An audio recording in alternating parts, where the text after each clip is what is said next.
area, just to give the Redevelopment Commission the maximum flexibility. So you can see right here the various allocation areas and what we're expecting to receive this year and next year. And you can see for this year, hope to expect about 1.5, almost $1.6 million in revenue, and then next year that's going to increase a little over 1.6 million. How's come his is at 0 for 25? But no development out there, just sell farmland. Okay. We're now live. One thing I did want to mention, as Scott mentioned, if you look at the note for the Northwest I-70 quadrant allocation area, I do want to point out the Redevelopment Commission every year has a decision to make whether they want to pass through some assessed value to the overlapping tax units. And for the last couple of years, they've decided to pass through 50% of the increment in the Northwest I-70 allocation area. So in 2025, you passed through about $950,000 of assessment. For 2026, it's $1,160,000. So another way of thinking that, if you hadn't passed through that assessment, those numbers there that you see for 25 and 26, those would have been doubled.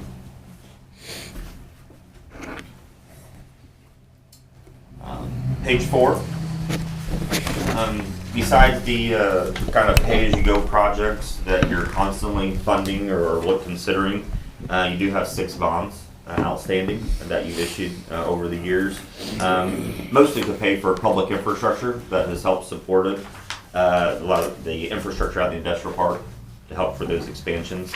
So here I just listed the 6 bond issues, the amount that's outstanding, and when they're due. And something that we look at is interest rates. We're always looking at possibly refinancing them at a lower interest rate. If you look at the title, you can see the word refunding in most of them because we have already refinanced them already. But the interest rates range from 2.9 to 4%. So very low interest rates. It's important to point out, isn't it, that none of these bonds count against the constitutional limit on the county's ability to bond. Yeah, that's correct, and it's a good point. If you look at all these bonds, the only revenue stream that's pledged to repay back these bonds is the tax increment collected from the allocation areas from the prior page. There's no other revenue of the county pledged, no property taxes, no income tax. It's strictly from the TIF. And that's pretty rare. Pretty rare to have. So, Thank you.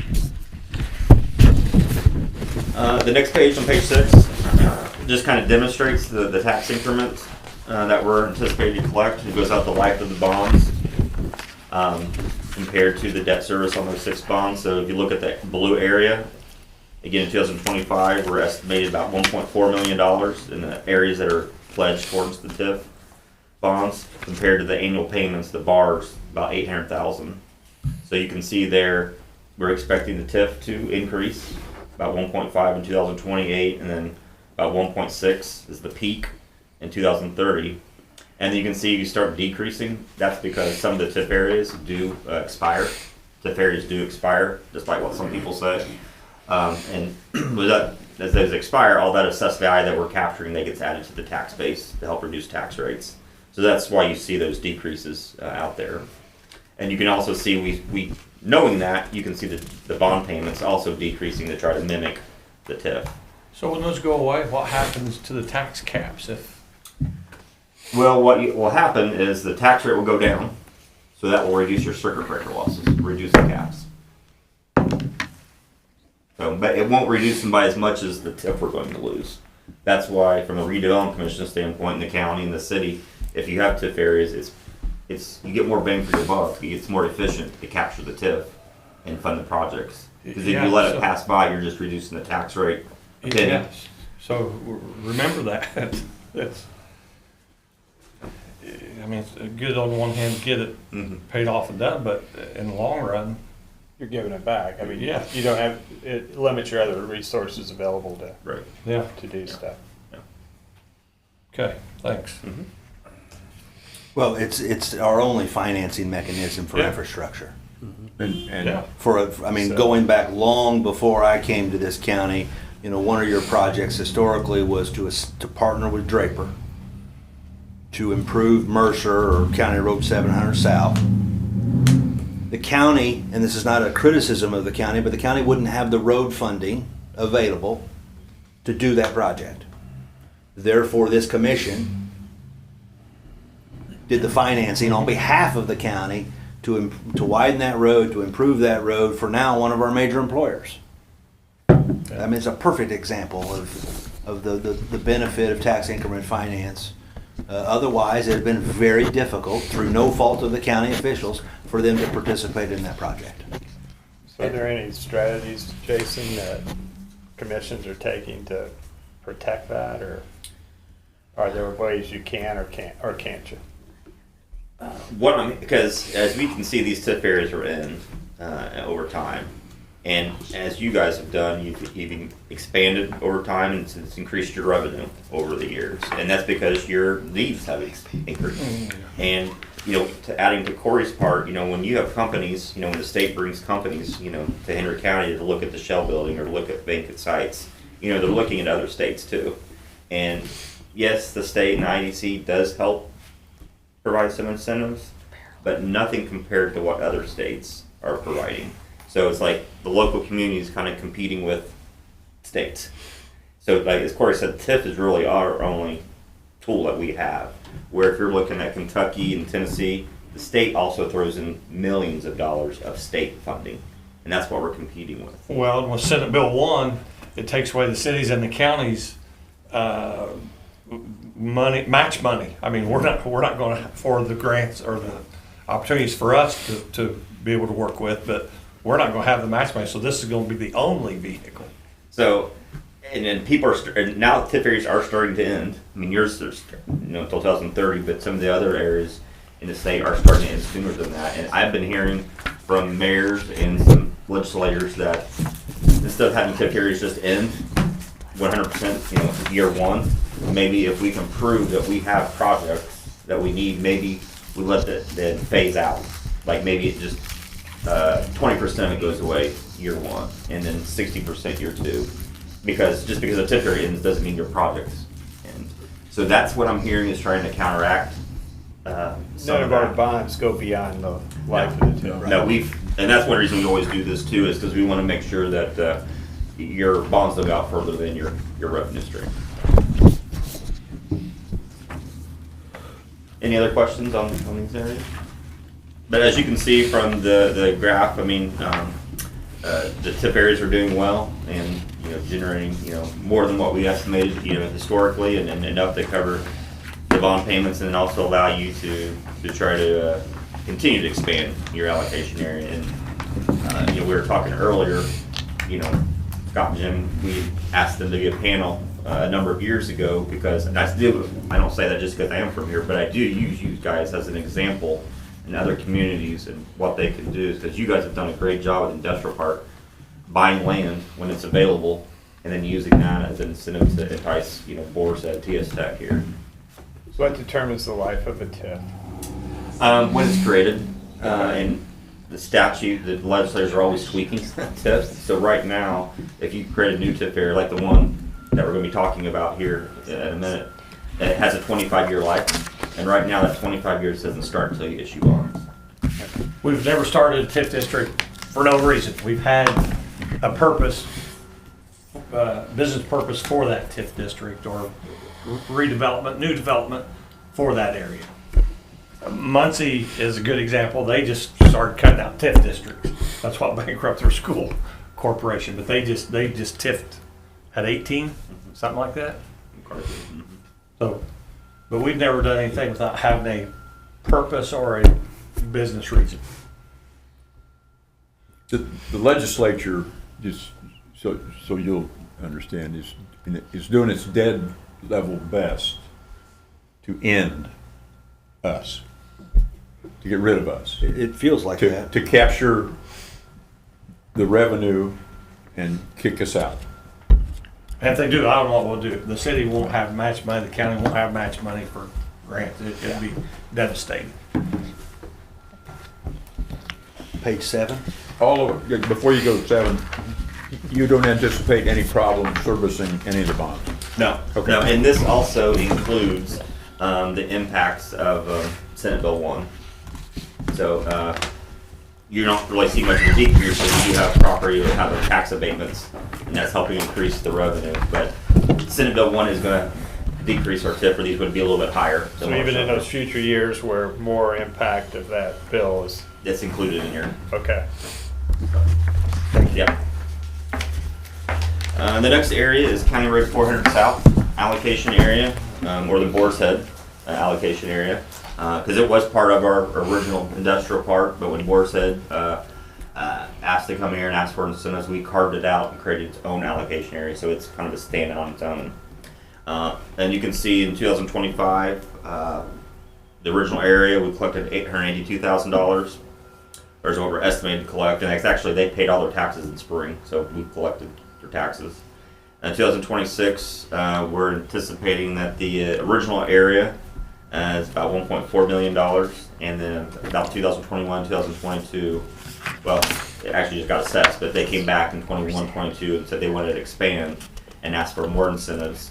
So we're kind of keeping those separate, because I'll talk on the next schedule. We have 2 bonds outstanding there. One's payable from the TIF from the original area, and the second bond issue is payable from 75% of the expansion area. So the Redevelopment Commission, you guys keep 25% of the expansion TIF. So I working with the assessor's office and the auditor's office, keep those separate.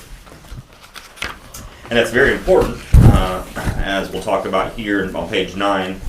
I mean, again, these bonds were issued in 14 for the original area, in 2022 the expansion. Again, these bonds were payable just from the TIF from the Boar's Head investment. So nothing else is pledged for these bonds, none of the other TIF from any other areas, they're standalone. And the Boar's Head purchased the bonds as well. So if you look on page 10, we did a same kind of graph showing the bond payments as the bars, and then the estimated tax from the original area. This first year, it looks like we're going to be a little short for 2025, about 20,000 short. And the reason is because the tax rate actually has gone down quite a bit in 2025, which is again a good thing for taxpayers. The tax rates went down, but not so good for our TIF revenue. So that's why our TIF's a little bit less than what we anticipated historically. But again, the only thing that's pledged towards these bonds is the TIF that comes in annually. So the fact that they're short just means Board Head is going to get less. But then going forward with their additional investment, we're anticipating that there'll be enough TIF to cover bond payments. But again, if we're short again, Board Head just doesn't get paid. And then I didn't show the 2022 bonds because that expansion has been delayed a year. Once it delayed, it didn't come on as fast as we anticipated. They're doing what they said, just not as quickly as they said. So we're actually not generating enough revenue to cover those bond payments because of the timing. But again, they purchased the bonds, they're not paying the taxes, so they're just not getting the bonds paid back.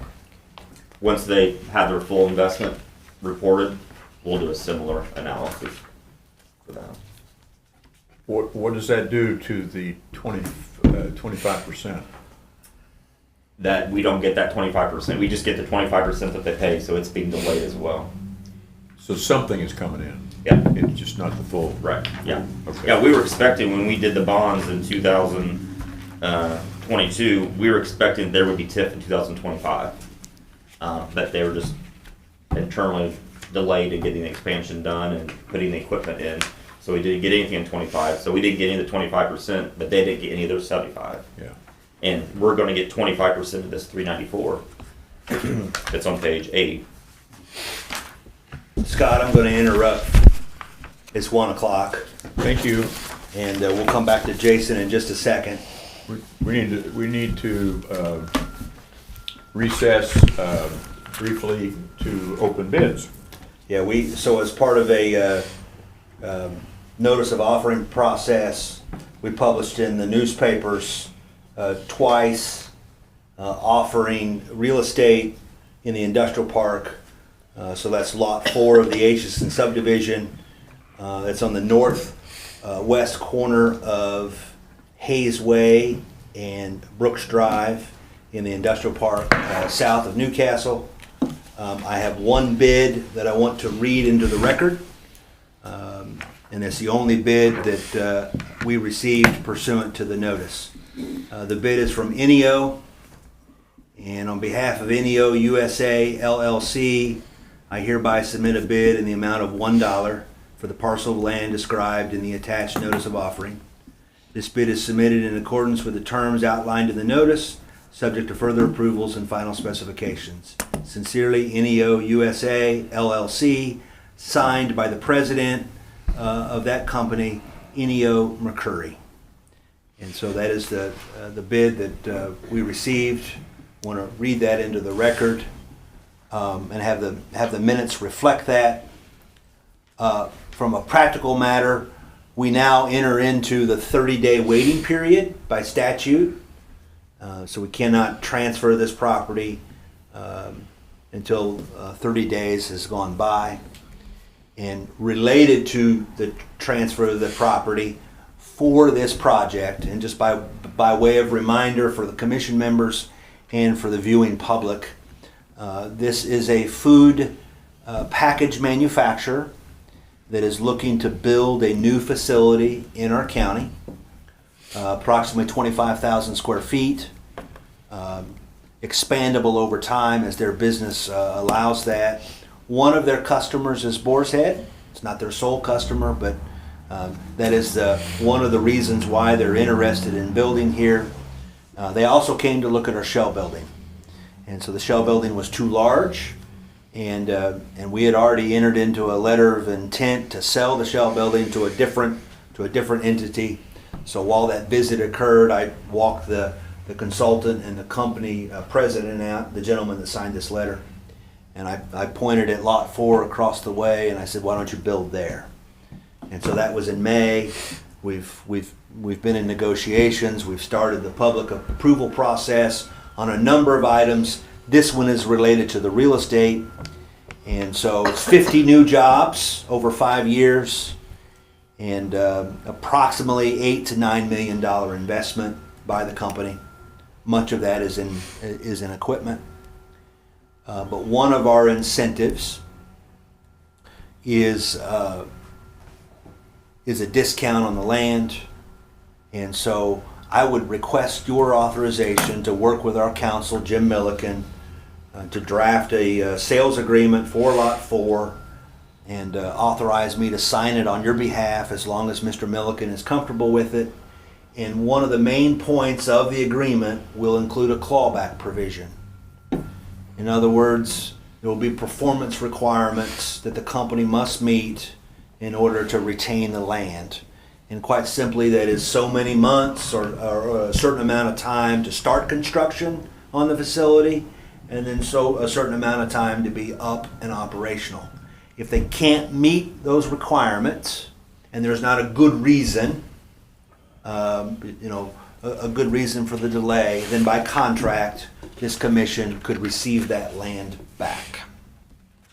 And you're thinking that the clawback provision will mirror the one we have used previously, Yes. which resulted in our taking back land from a prospect. Yes.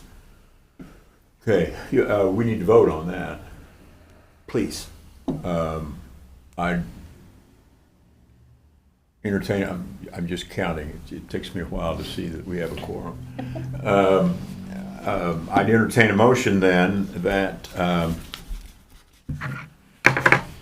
Corey be authorized to go forward with our council in the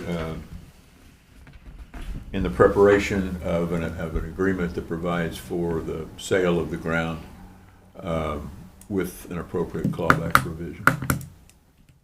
So moved. And sign it on behalf, for the commission, right? Yes. Without another meeting. Correct. A second. Discussion? Yes. If not, as many as favor the motion say aye. Aye. Opposed, no. Carries unanimously. Thank you. Thank you, and we'll turn the Thanks for the reminder. meeting back over to Jason. Just one last thing on the Boar's Head bonds, I just want to point out that that's the reason why we structure the bonds that the company purchases, so there's no risk to the redevelopment commission and the county. And that's what we have here, in case there is some hiccup and delays or anything. And then the very last schedule, this is one that we've had part of the report for years, but it just shows again, because one of the requirements of this report is to show the impact on the overlapping tax units of creating these TIF areas. So it just shows when the TIF area, what the name of the TIF area, when it was created, and then the impact that was calculated at the time it was created. So just wanted to make sure everyone was aware that that portion of the report is in here to meet the requirements. I'd be happy to answer any questions. Appreciate your presentation. Have the fees to Baker Tilly gone down?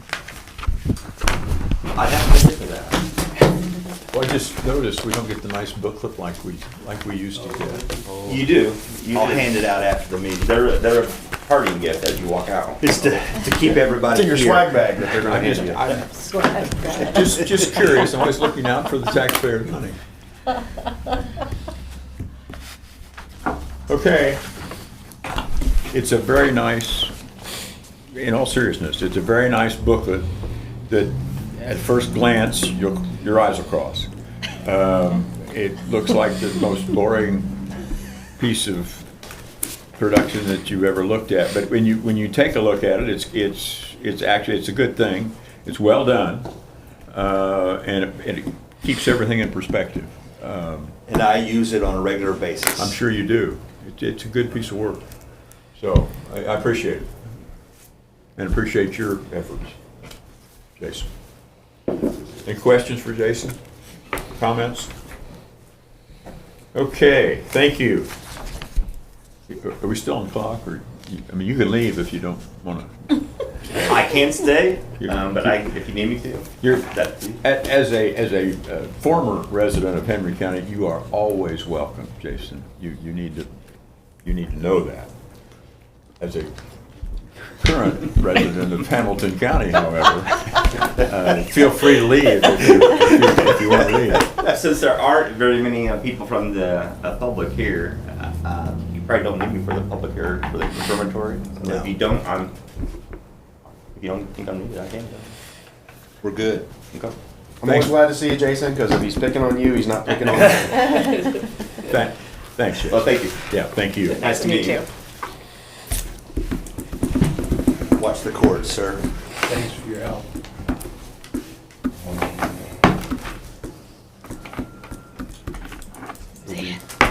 We'll be driving to your house tomorrow. Okay. I'll look for it. Take care. Okay, you have, I hope, everybody got copies of the minutes, and there's one correction that has been made, as I understand it, and that's just changing one word. If anybody's got any other corrections, any corrections to make, please do so, and if it's the same correction, no harm done. If not, they'll stand approved as distributed.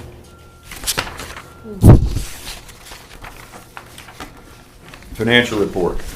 Corey, you want to walk us? Yes, so in your packet behind the minutes, there is the 2025 operations budget. That fund is held at the county. It's the general operating account. The balance as of October 6th, 2025. So this is a non-reverting fund at the county. $122,173. Against expenses, the budget for the year 2025 is $87,070. We've paid out a little bit over $37,000, and so the balance in that, the budget cumulatively among those lines is almost $50,000. And then the lower section is a listing of the income or revenue for that account. It consists of farm rental and cell tower rent, among other things. We'll get our farm rental payment in December. And so that's, the budget income of a little over $42,000. That will balance out in late December. Matches our schedule with our tenant farmers. The next section of the financial report. So these are invoices paid since our last meeting out of that general fund. You see the date, the vendor description, and the amount. Those total $3,019.16. And then the next section of this report are invoices paid out of the TIF accounts, which are held by Greenfield Banking Company in their trust department per our bond agreements with our bond holders. So that's gives a little explanation of why the money is held there. But you can see the description of the invoices paid, the date, the amount, to who. Those total $523,157.46. Many of these are related to the final section of our financial is the obligated funds report. And as I was meeting with our new member, Melissa True, welcome Melissa.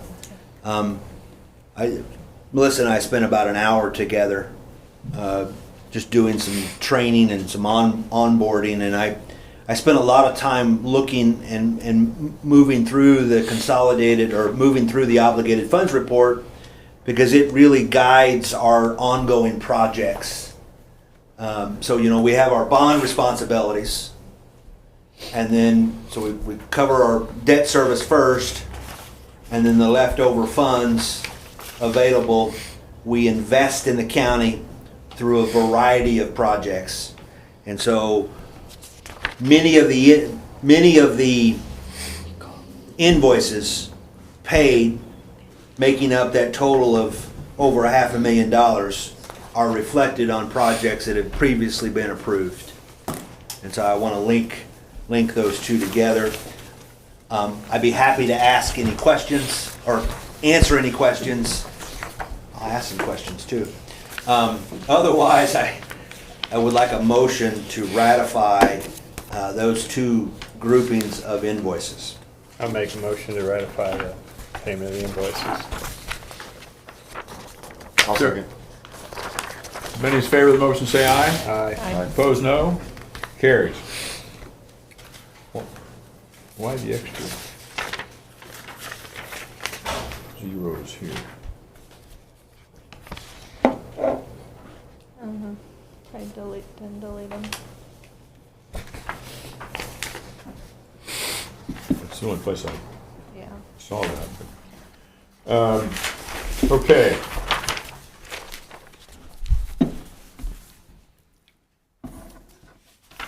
You have before you Resolution 2025-3, which is a resolution amending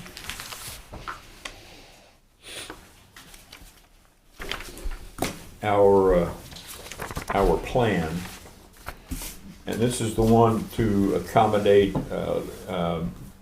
Lot 4 Yes. in Aitchison Addition.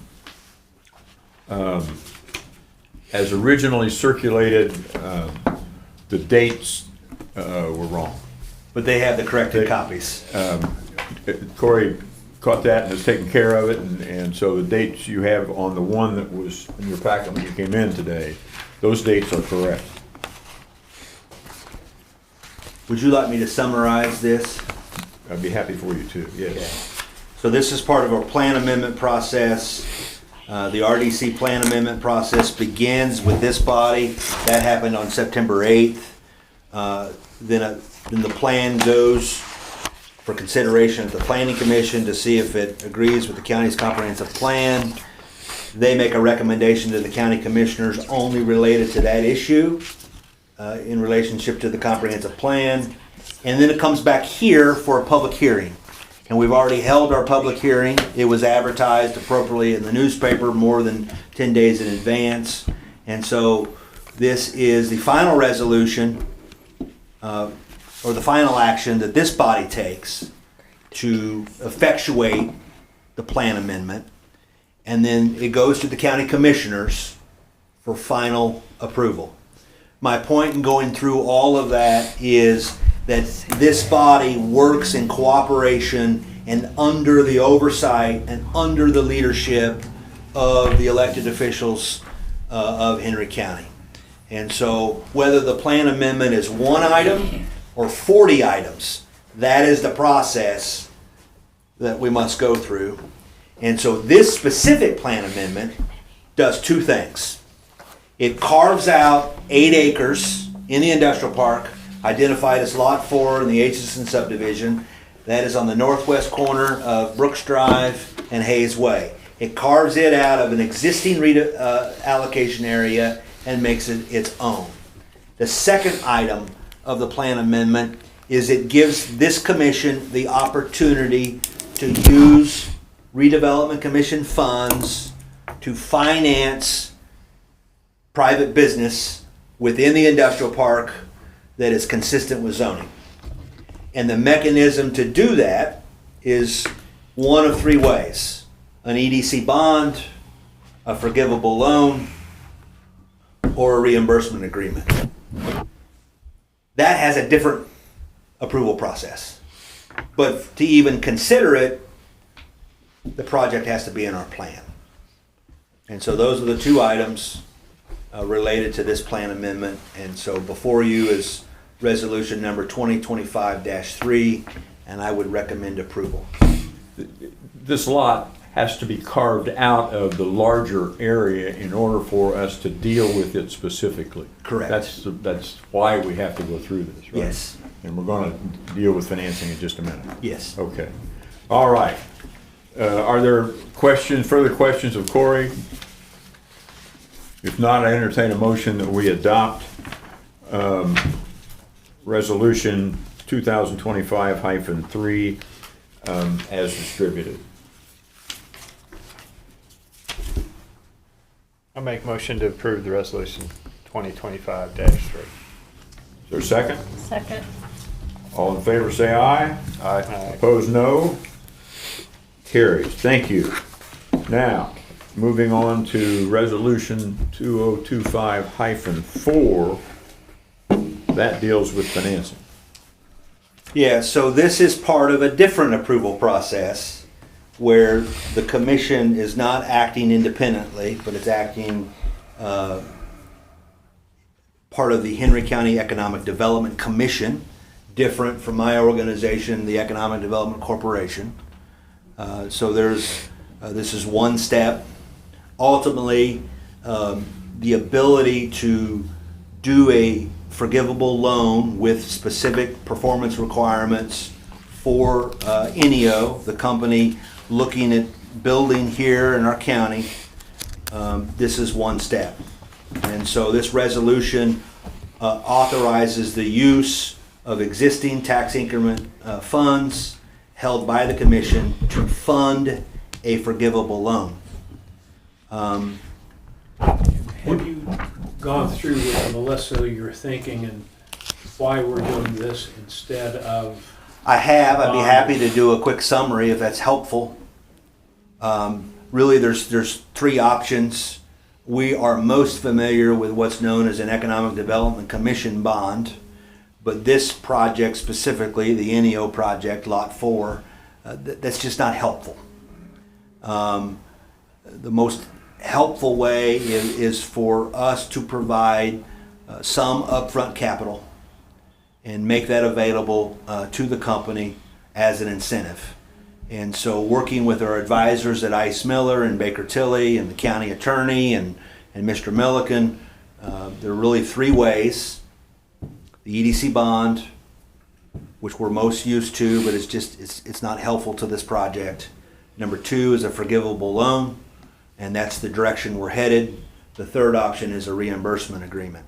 I keep saying forgivable loan because ultimately the county council will be asked to vote on this in November. In late October, there'll be a public hearing for this issue held by the Economic Development Commission, and that's a 3-member board. That hearing will be held in this room on October 29th at 8:30 a.m.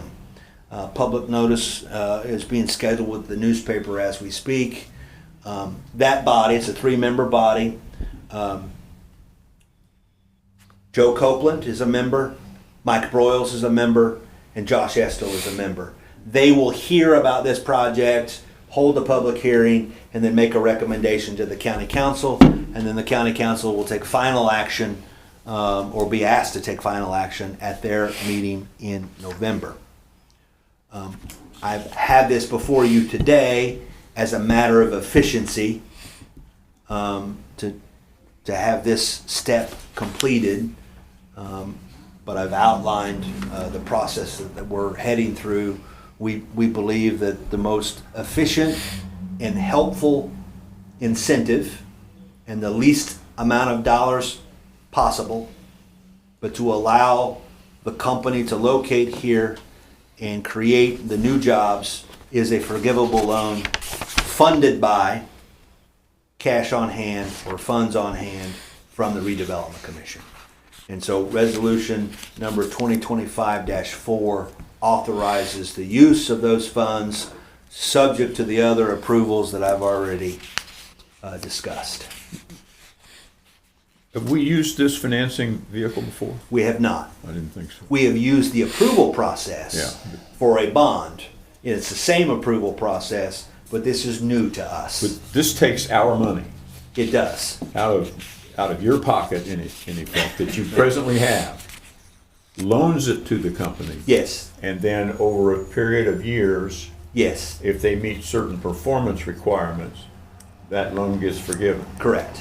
So if they do what they're supposed to do, you will never again see your $500,000. No. Okay, But and that's what we hope. Yes. Okay. But we will have a company here employing 50 new people, and they will have invested approximately $8 million, and we hope they grow much more than that.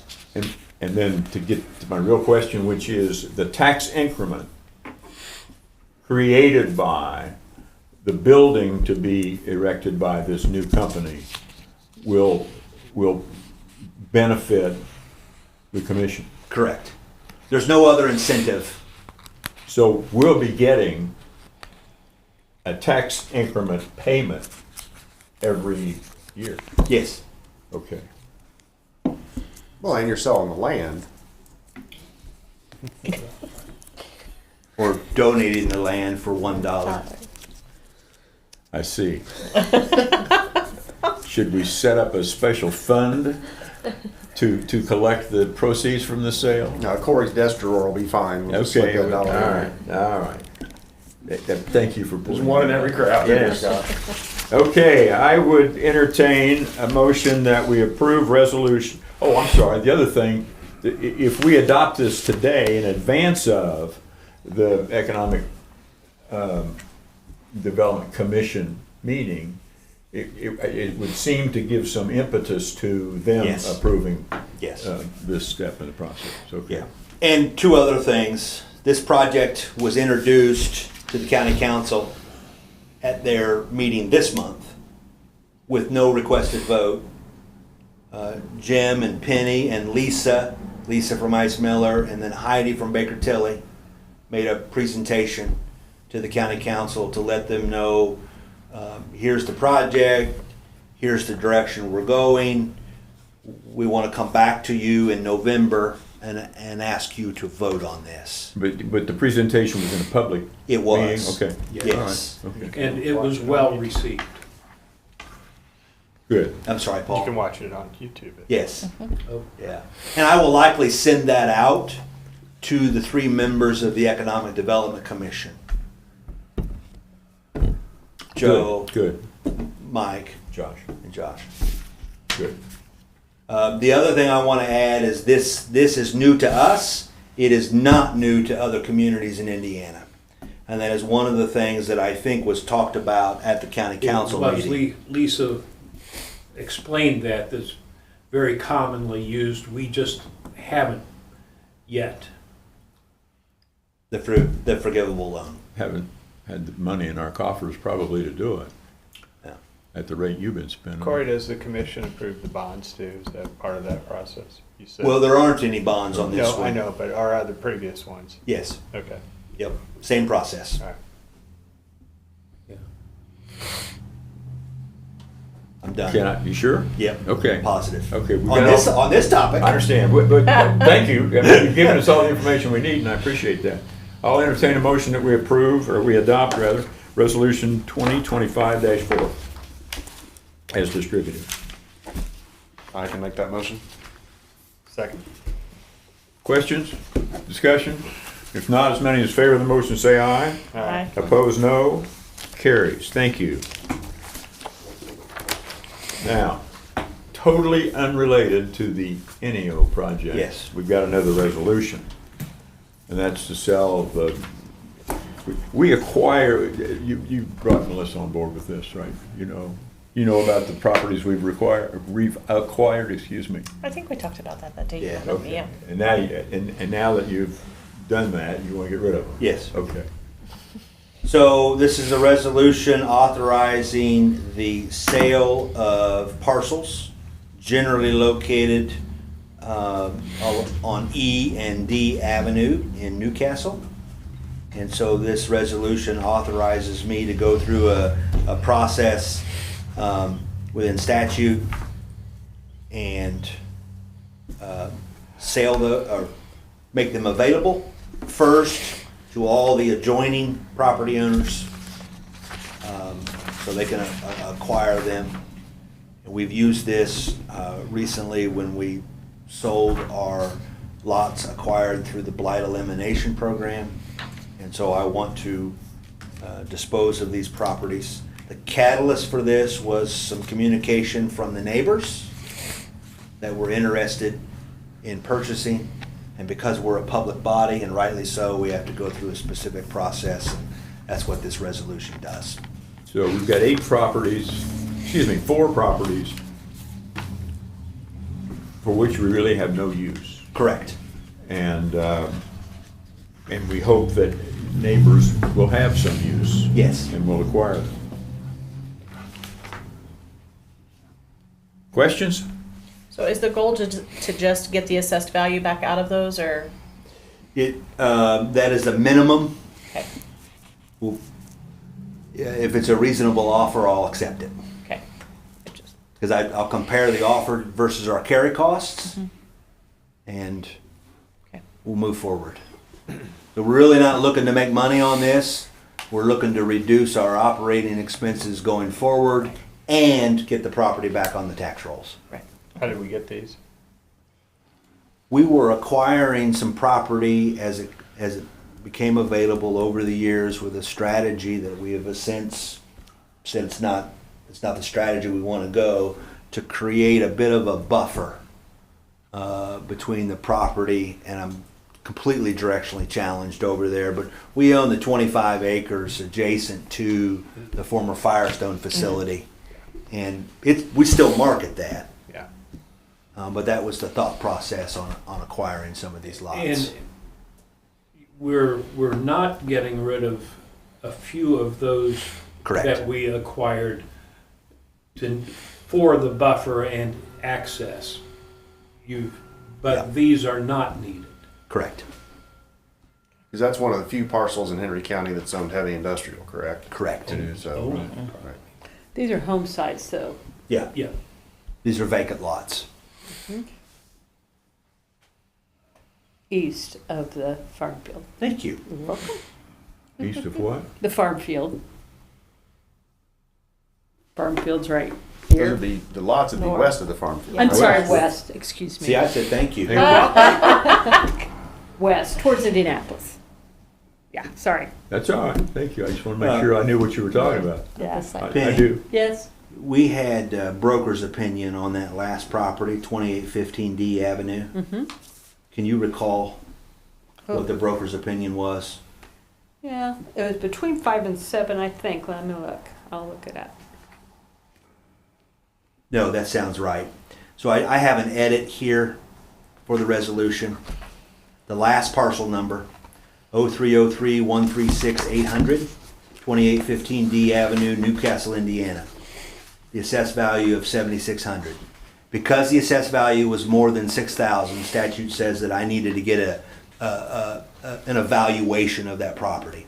And so we asked two different real estate brokers to provide us that value, and they came back to us at, Susan's was 5 to 7,000, Okay. and that's why you averaged that. yep, I have to look for Kara.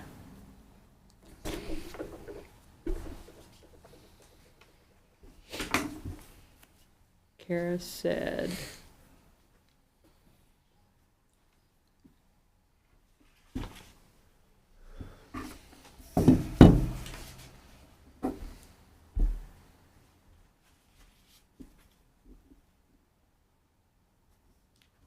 do you want us to pause and move on, and we can come back to this?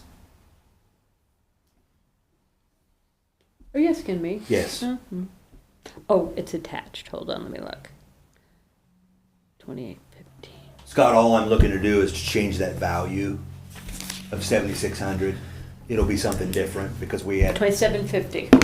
So What's 20 that again? 2750. 2750? So I need to average. 2750 and 6,000. Average 7,000 and 2750? 6. No, What was the six. first one? 6,000. 6. It was between 5 and 7, so 6, okay. 6,000 plus 2,750 So divided by 87 2 87. is $4,375. So that's the edit to the resolution. $4,375.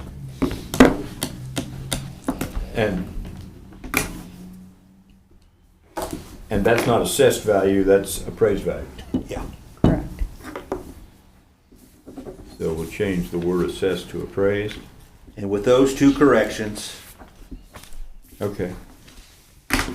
I would request that you adopt the resolution. Thank you, Penny. You're welcome. All right, I'll entertain a motion to approve that resolution as amended. So moved. Is there a second? Second.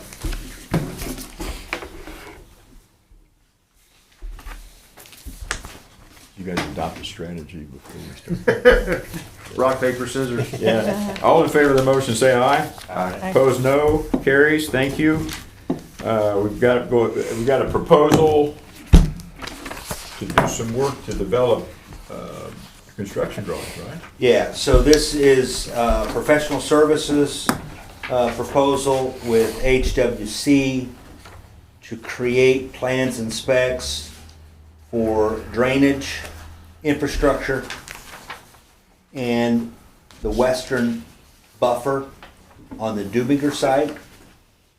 The proposal is in 3 sections. The construction documents are lump sum of $39,000. Bidding services, a $10,000 lump sum. And then construction engineering is time and materials with an estimate of $12,000. I think this is important that we move forward with this to continue to provide a competitive advantage from a site readiness perspective as we market this site for job creation and end users in our county. And I would recommend approval to spend up to $61,000. So I added those 3 together, and we would put it on our obligated funds report. And we do have the money. Unobligated amount is just under $900,000. And so I would, if you're looking at the obligated funds report, if this is approved, we would add it to the consolidated redevelopment area, which provides the flexibility to pay the invoices out of a number of TIF accounts.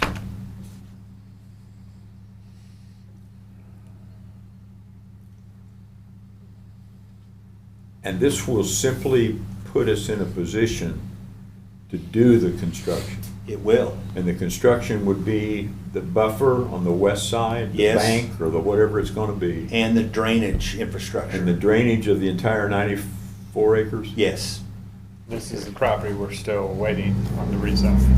correct. Yeah. And what else? Water? No, Doesn't do anything with water, does it? no, this is just drainage and buffer. Water comes from that Ready Yes, project, okay. All and right. it's already been installed. Really? Yeah, I mean, that infrastructure project is not done, but the water aspect is. Great. Okay. And so this work, I know we have a site plan that you've got, that of course, it's gonna depend on final user and who comes and all that, and that's subject to change. So none of this work would have to be redone. No, This is all gonna be applicable no matter what the final site looks like. correct. And you're not authorizing construction, right? This is to get the specs and the documents created, where then, if we decide, we can advertise for actual construction. Yeah. It's a lot more than just design, It is. because it's construction documents, but we're not going forward with construction. Right. Until we go through the process. And the buffer is on the west end of the property only. Correct. No buffer on the north. Not our responsibility. I understand, Yes. but we had some of that in the negotiations that Correct. you were in. Yeah. But this proposal contemplates only the design of the western buffer Okay, and the drainage infrastructure. okay. And when I say infrastructure, it's more about where do you put the detention area or retention area or areas to have a site where I can tell a client, here's where you can build, and by the way, the drainage is already done. If we decide to go that far, or here's the drainage plan. We've already designed it. And so this is a time. This is a competitive advantage from a time perspective, from when somebody comes and says, I want to build there. If we've already done some of this and we're competing against other sites that may have not done this, that's why I want to do it. I understand about the buffer, I think. I'm not sure I understand about the detention. Well, we've already done preliminary calculations. Retention. The lack of a better phrase, the pond on the Yeah. western side, we're basically designing that. Okay, but why does the pond have to go on the western side? Because they've done enough of homework to know that that's where it goes from a drainage perspective. We just don't have construction documents to bid it. Okay. So when we, So no matter who buys this, no matter how big their building is, or whether it's more than one building, the drainage retention pond yes, should be at the west end of the property. from an engineering perspective, that makes the most sense. Okay. And we know that because we did our homework at a preliminary level when we went through the rezone process. Water goes down. Yeah. This is a new engineering firm? No. Okay. Who are they? HWC Engineering, they've got offices all over the state. Have we used Have it? we worked, go Yeah, ahead. have we? Yes, you have. New to us? Oh, not new to us? No. Okay, They've been helping with Dubinger from the very beginning. okay. And where else have we used them? That is it, actually. Okay. Yep, that is it. They're involved in other projects in the county, but specifically with this commission. What other projects? They worked for the developer on Brookfield Farms on Washington Street. Okay. Okay. All right, Sorry, Paul, I misunderstood your question. That's all right. we want to approve this? I'll make a motion to approve the engineering work for the Dubinger property. Is there a second? Second. Further discussion? If not, all in favor say aye. Aye. Opposed, no. Carries. Thank you. Kelly, do you have a copy of the stuff that, the 2 emails? I just want to speak from them.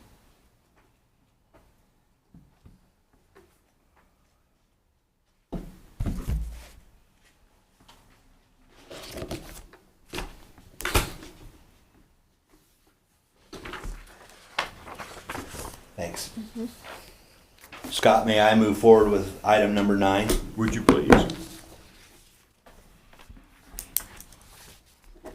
All right.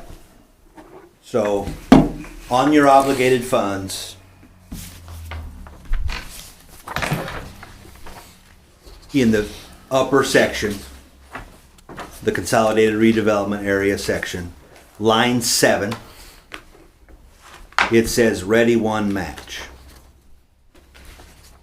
And so that is a project, an infrastructure project that is active right now. It is in partnership with the city of Newcastle, their utility, and the contractor is Likens. And it is a ready project. And so it is extending sewer or improving the sewer along State Road 3 to accommodate Boar's Head's growth with their most recent expansion. So this is the Boar's Head South plant, the original plant. The project also extends water to the Dubinger site. And that's what we spent the $175,000 on, that we just approved? That was the first payment under that contract, yes. Okay. Yep. And so the total contract with Likens is about $993,000.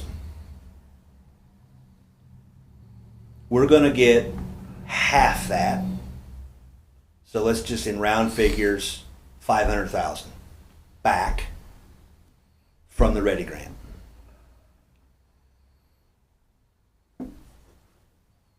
Working with city utilities, Director of Public Works, Dave Barker, and Mayor York, and the engineering company that's managing this, which is United Consulting, we have asked Likens to quote 2 change orders to the contract. And usually the phrase change order has a negative connotation. This is not one of those. We've asked them to quote coming down 400 on the south side of TS Tech. So you've got TS Tech on the north side. On the south side, across from TS Tech, we have the Irvine site, which is 40 acres. Immediately, it touches the Brooks Drive extension. We have 40 acres there. Then we have the Rothrock property, which is another 94.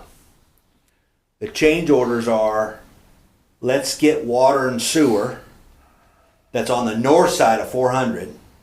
Let's punch it through to the south side to serve that site. And so I wanted to make you aware of that and seek your approval. Serve both sides? Yes. Both, okay. If the price is right. I don't have the price yet from Likens. But public bidding laws say that you cannot increase a contract more than 20%. And so that gives me a not to exceed amount of $198,000. Now, the engineer doesn't think it's going to cost $198,000. We think it's going to be somewhere less than that. We, you know, if you were to ask me for a prediction, I would say somewhere between $125,000 and $160,000 to do the water and sewer to get it across 400. I'm asking your permission, and so I'm back on the obligated funds. I want to increase that $1,161,287. I want to increase that by $198,000.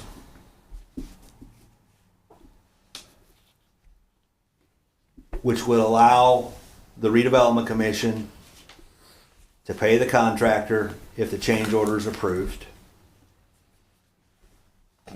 And then we'll also potentially get reimbursed.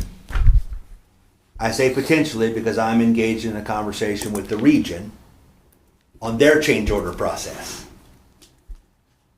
Okay? Let me be very clear. I do not have approval yet on getting reimbursed for the cost of the change order. I think we should do it regardless. Because the contractor is already mobilized, they're already here. We need water and sewer across the road. I think we ought to do it.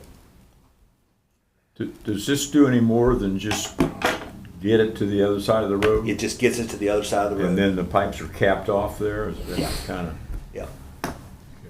And this will bring us down to 600,000 unobligated? Yes. I feel like we have a good chance of getting Or reimbursed 650, I guess. the change order amount, but I do not have approval at this time. So in summary, I would like to increase that line item by $198,000 to be able to fund the two change orders that I've described, as long as the engineer is comfortable with it and says it's a reasonable price. And then I'm going to continue the conversation with the Ready region on what their process is and can we get reimbursed on this change order. And if we don't do this now, more than likely this price will be larger. Yes. Once we find somebody wanting that property to get the water and sewer, because we're gonna have to have them come back Yes. to do the project. Yes. My math is incorrect, I think. We're down to 700 minus the 61 to HWC that we just approved. So we're down to 600 and some thousand unobligated. Yes. Okay. And the forgivable loan comes from? Well, so I've done some math, and since we're already doing math, so 898,383 minus a placeholder of 500,000 for the forgivable loan, minus 61,000 for the HWC proposal, plus 496, because we are going to get reimbursed for half of the contract that does not include the change order. So plus 496 equals 833,000 of unobligated. Minus 198. Yes. Okay. So we're back down to Yes. 600 and something. Correct.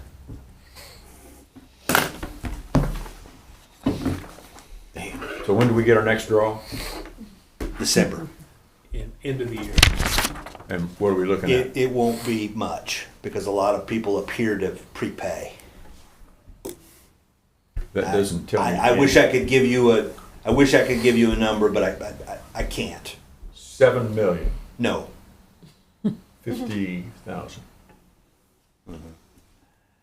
Any number I give you is going to be worse than a wild guess. Okay. Now I can get a number, I just can't like right here at this point. Okay, good enough. All right. So, in order for Corey to go forward, we'll need to pass a motion based on the limited information that we have before us, which tells us absolutely nothing about our next draw, to spend up to, or to obligate, up to 198,000. Yeah. We comfortable doing that? I'll make that motion. Second. Further discussion? All in favor, say aye. Aye. Opposed, no. Carries. Thank you. It shows a lot of faith in you, young man. I appreciate it. I don't take it lightly. Industrial park sewer upgrades. So this is information only, and I envision coming back at a future meeting, hopefully this calendar year, with a specific request. For money? Yes, of course. We still got some left. He's still making requests. Yes.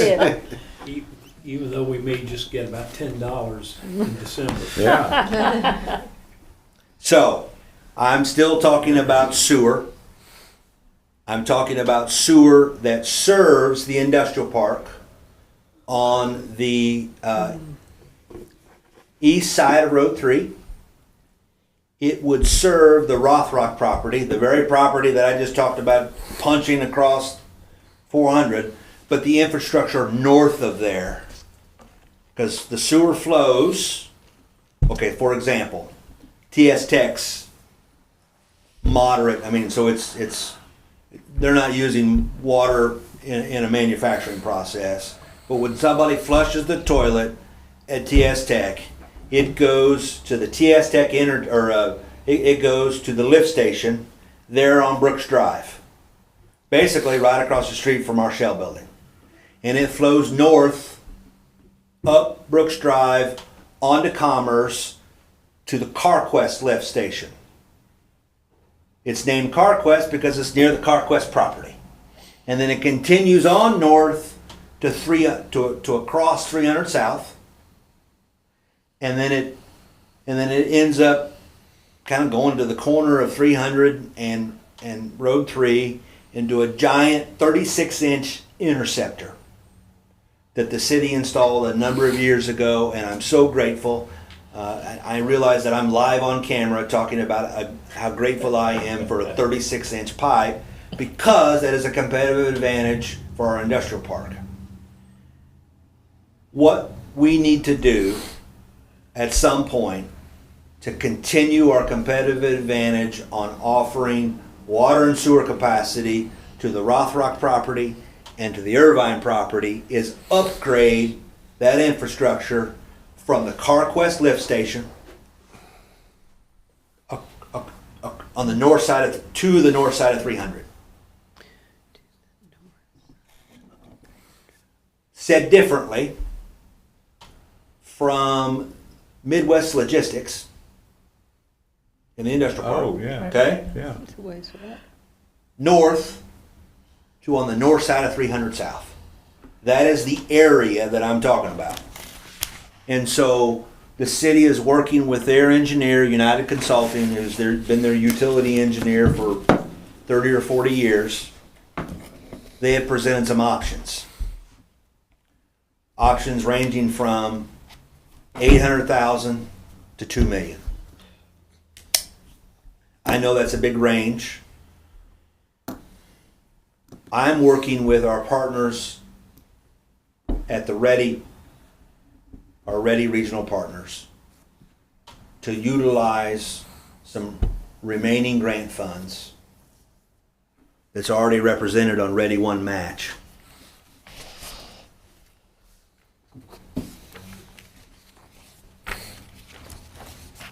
We're already utilizing half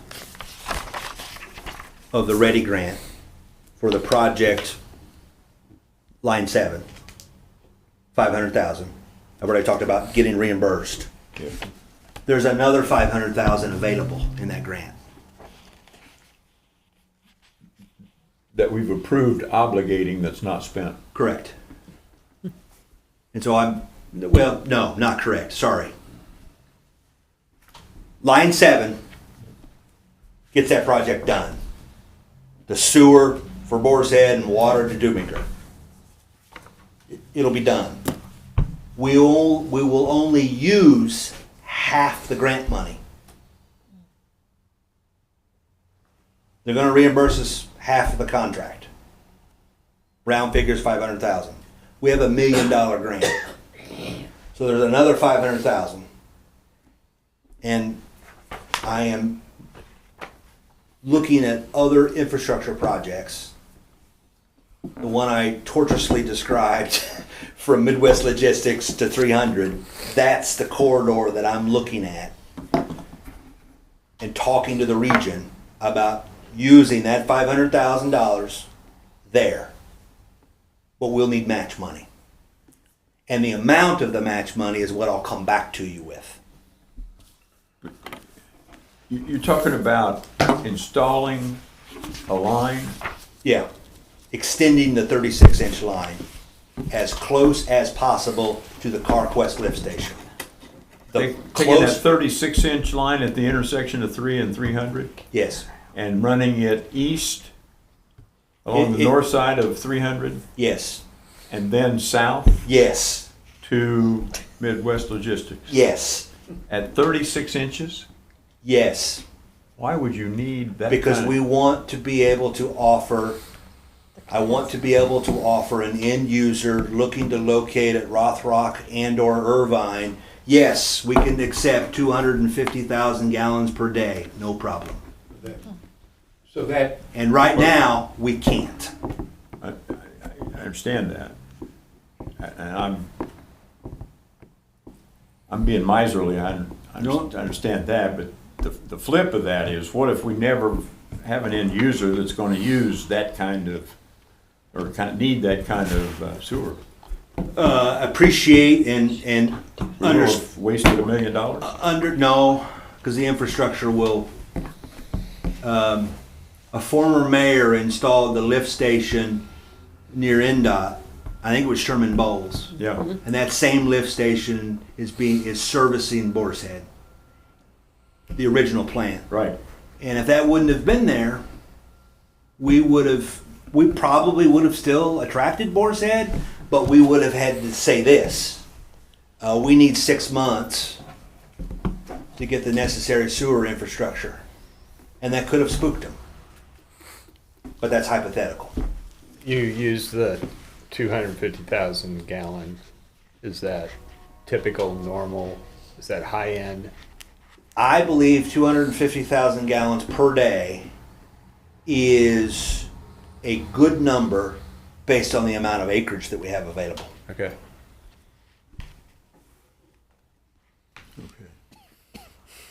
So there is some strategy there. Much more marketable for you. Absolutely. And so I'm exploring options with United Consulting on, and I have 4 options, but I don't want to take any more time. I have 4 options between 800,000 and over $2 million. I want to work with the city from an operational standpoint. What does their wastewater treatment plant, what option do they prefer? Talk to the engineer, continue my conversations with the region on what kind of process, what kind of approval process do we need to engage in to utilize the 500,000 that we're not going to utilize on the project previously. If we don't utilize it, we won't get, it's gone. It'll go somewhere else. Yeah, well, so. It'll go somewhere else. We're also fighting to get that money here rather than, But it's already here, and it's ours to use. but if we don't use it, it's gonna go somewhere else. Absolutely it will. Richmond or someplace. Yes, And this you feel is one of the best uses of that. it is. Okay. So what's the reason we have the extra then? Did the project come in under It what did. was expected then It did. originally? Okay, Yep. just want to make sure I understood why we had that ability. Of these 4 options you've got, well, are you considering a contribution from the city? Yes. Okay. Yep. And so I just, Do you have to compete to get this back, or, if you had come up with a plan to use it, or will it get approved? The most efficient way to answer that is it's ours to lose. Okay, I just don't know the process yet. okay. I don't know what hoops, and I'll call them friendly hoops because it's grant money, right? I don't know what approval process the region and or the state needs. But not having a plan will lose. Correct.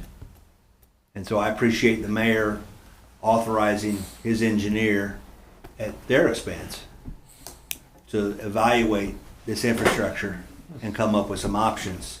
I wanted to make you aware of that, and I hope we get to have another meeting where I can send you the options in advance, and I can come in with a recommendation and a financing plan. So, remind me, I know when we sell the Shell building, we'll have cash. We will. Does that tie into your thinking It here? does. Where are you thinking that money will maybe be deployed? I think there are two, so my recommendation on reinvesting the sale proceeds of the Shell building are in two ways. One, sewer infrastructure. Two, I would like to build another Shell building. I don't want to do a Shell building ahead of the sewer because the sewer will benefit the land that we already own, and the sewer would benefit a Shell building if we can afford to do it. We very well may find out that sewer's all we can afford. I'm okay with that because we've got 134 acres, and if I don't have sewer of reasonable capacity, then it's very difficult to market the. So my number one priority in making a recommendation to anybody who will listen is let's build some sewer. And I guess and that would cover, I mean, the top end of your estimate, 2.1. I mean, It worst would. case. I mean, Worst not that case. you want to spend 2.1, but Yes. it would. So, But if there's an appetite from the community leaders to do another Shell building, that is my number two item. Do we have an expected close date on the Shell building? We are in the final, so the short answer is no. Okay. The longer answer is we're in the final negotiations on the wording in the purchase agreement. That purchase agreement allows for a due diligence period. I don't know how much of that due diligence period the client will take. Their email from just yesterday or the day before indicated they had already begun Yeah. and might not need the period that the agreement allows. Which is I forget, 60 days? 60 days? Yeah. Yeah, okay. So we're through our process. Okay. And we have given them everything they have asked for to date. I just don't know, once it's signed, the purchase agreement, I don't know how much time they'll take, but conceivably we're closing on that December, Okay. maybe January. So we'll walk away from the closing with over three? Net will be approximately $3 million. Okay. And I've already given, because of John's question, thank you, I've already given you 2 areas. And we thank you for that. Yes. But this was informational, you're not asking for I'm anything? not, it was torturous information. You got anything else that you're gonna drag us or that you need to bring before us? No. Okay. If not, thank you. Good job. Thank you. And thank you all for your participation. We're adjourned. So Where's my I think booklet? she was